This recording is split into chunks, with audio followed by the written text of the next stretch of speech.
Oh, nah. I think I took too many mushrooms. I'm back in the structure. Whamstein. Howdy do, and welcome back to Whamstein. Today, I've got a real treat to talk about. This time, I'm talking about Metal Garden, a Halo-inspired first-person shooter set in a run-down, overgrown megastructure.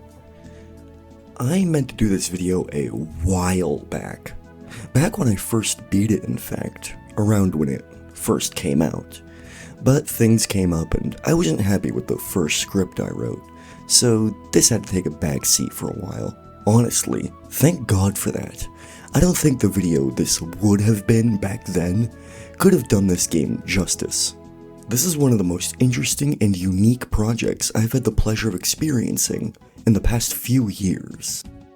In this day and age, FPS games aren't really known for atmosphere or moodiness, and honestly, back in the day they weren't really known for that either. Sure, some games had their moments, but for the most part, people really did just want John Action Man. Not that that's bad, but I'm a real big fan of artsy-fartsy shit. I like melodrama. I like atmosphere. I like when something is dedicated to its fucking color grading. Metal Garden thrives because it has all of this and then some in spades.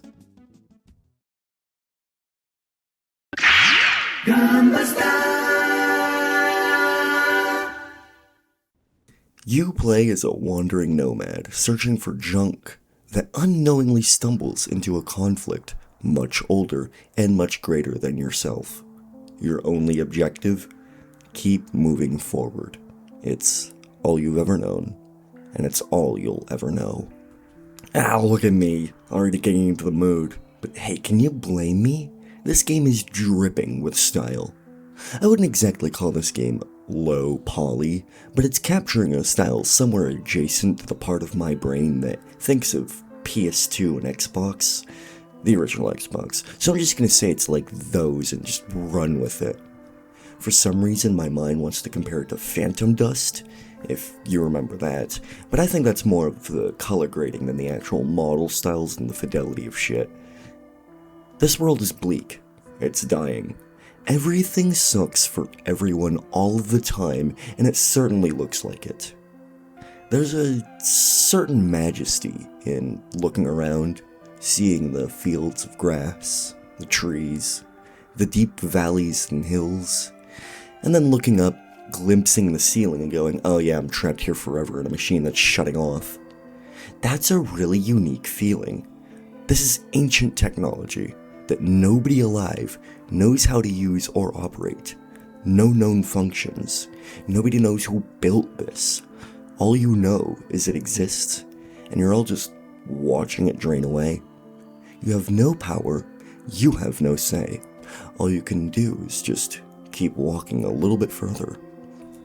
I believe that's why it can be compared to Halo. I don't remember where I saw someone compared to Halo even, actually, but it's stuck in my mind.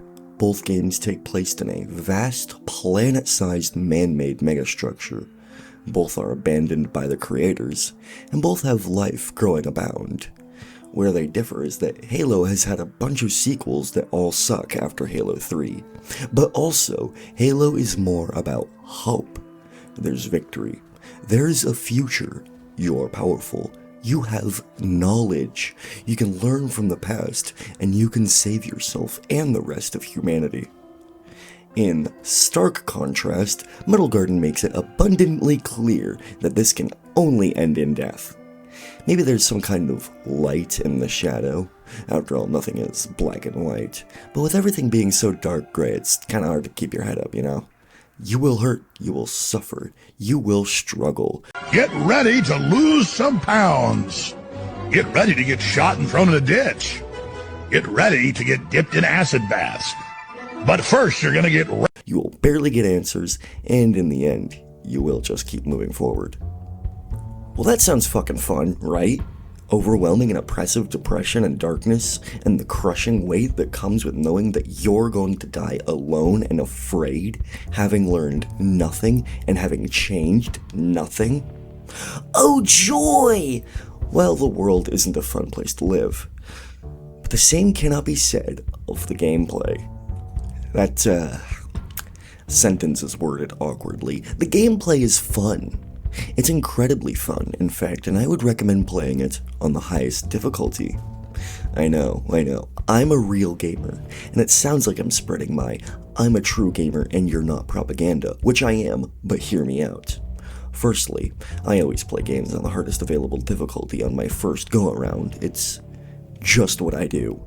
Secondly, the mechanics and combat in this game are so tightly woven that playing it on kiss your ass goodbye mode isn't necessarily harder per se. It is. Oh, it can be fucking brutal, but it's really testing your understanding of the game and showing you just what it's capable of. What I'm saying is that if you want to get the most out of this game, you have to go as hard into it as possible. Something, I go hard in the paint. Let me grab my glass of codeine real quick. Well, if I think the mechanics are so good, why isn't there Metal Garden 2? How does it play? Well, you know how most of these games go, I'm sure, I hope. WASD for basic movement, mouse aim, shift, sprint, control to crouch. You get the idea. You've also got a double jump, which will save your ass during the platforming sessions, which is going to be a topic for later. Also, you can lean left and right.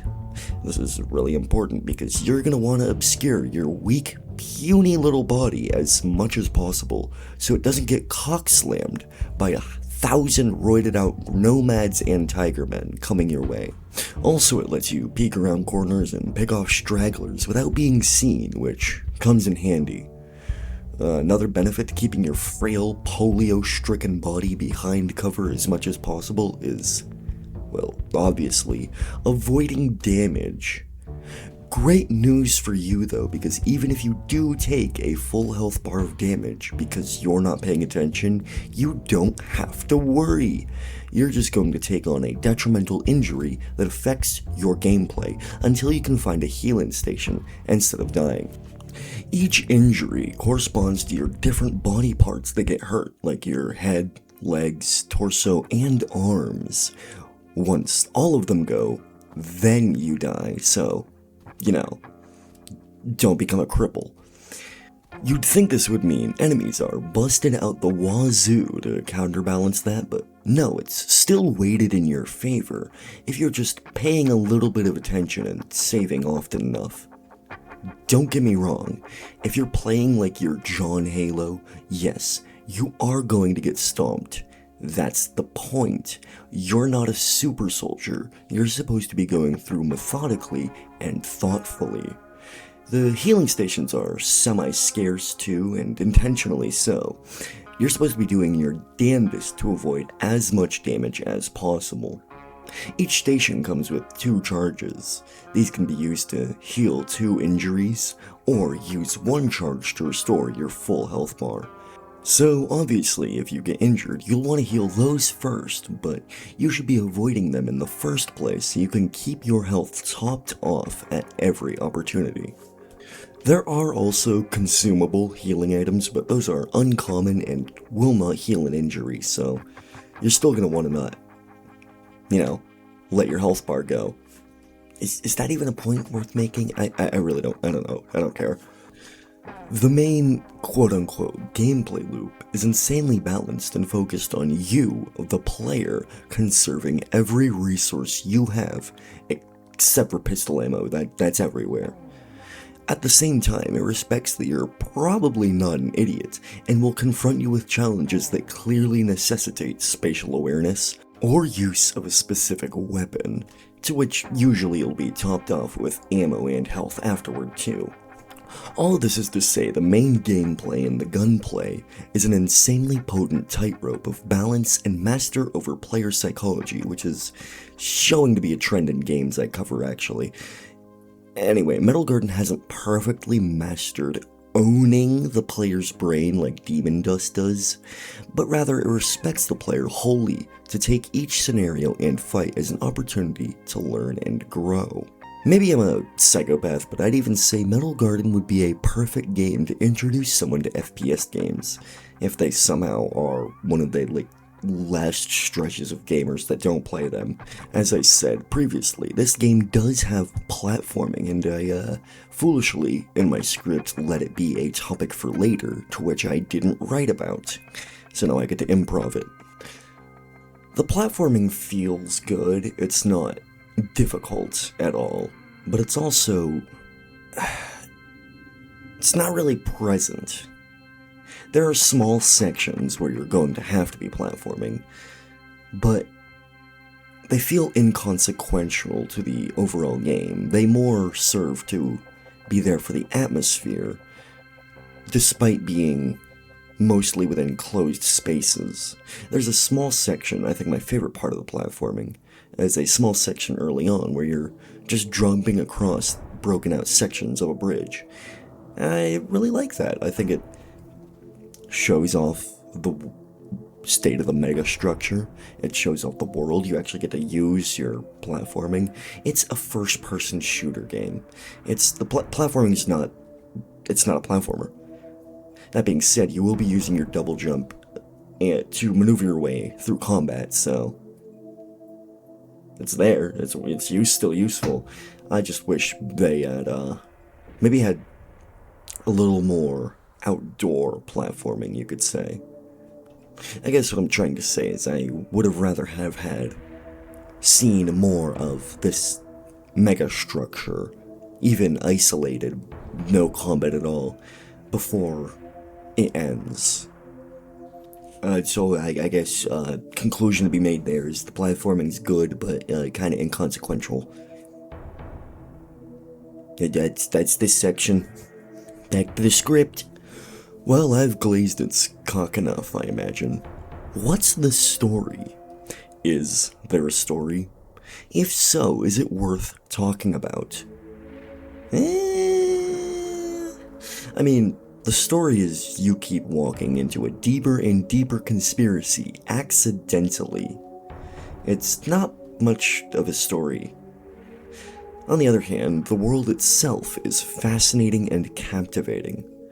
Let me tell you everything I was able to interpret.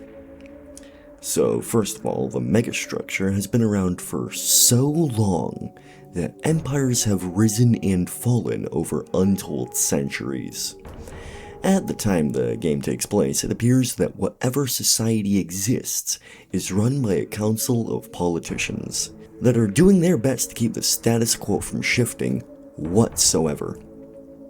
This becomes a problem because a group of workers accidentally found a way out of the megastructure.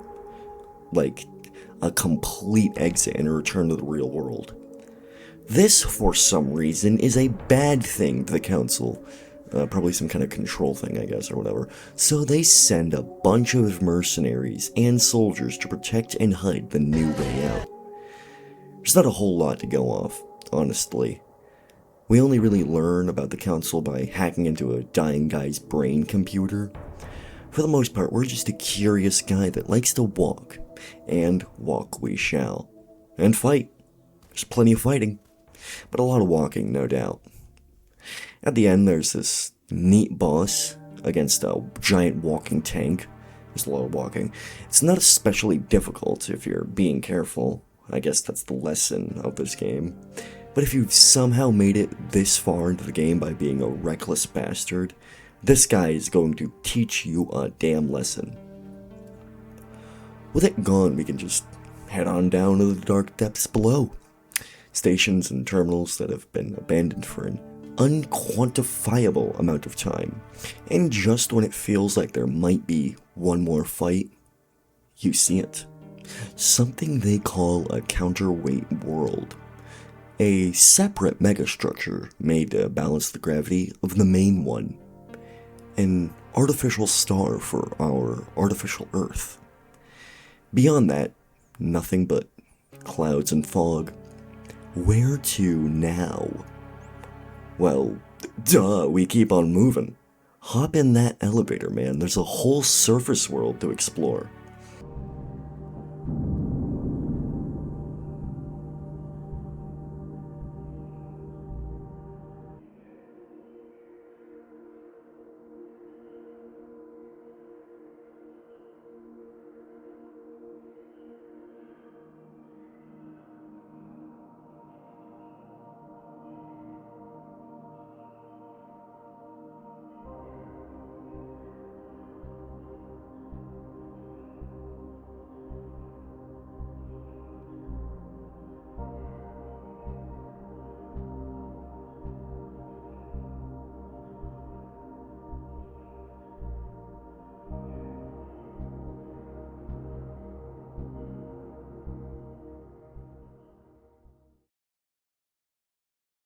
Metal Garden is a very unique experience. It's a world with little to no hope. Not in an apocalyptic, grandiose way either. Just the natural stagnation and subsequent decay of mankind's own creations. After our nomad has destroyed all the defenses, maybe more will find their way to the world outside. Maybe they won't. Would it even matter? We'll never know.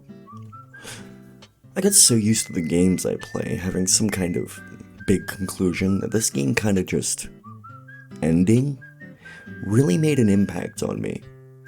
The setting, atmosphere, and damn good gameplay makes this an easy recommendation from me, and there'll be a download link below to find it on Steam. I wish there was more of a conclusion I could draw, but that's all. It's a very short, very sweet, and just incredible experience. That's all for now. I hope you've enjoyed it. I've been Whamstein. How did I fuck up my outro? You have yourself a good night. Ciao.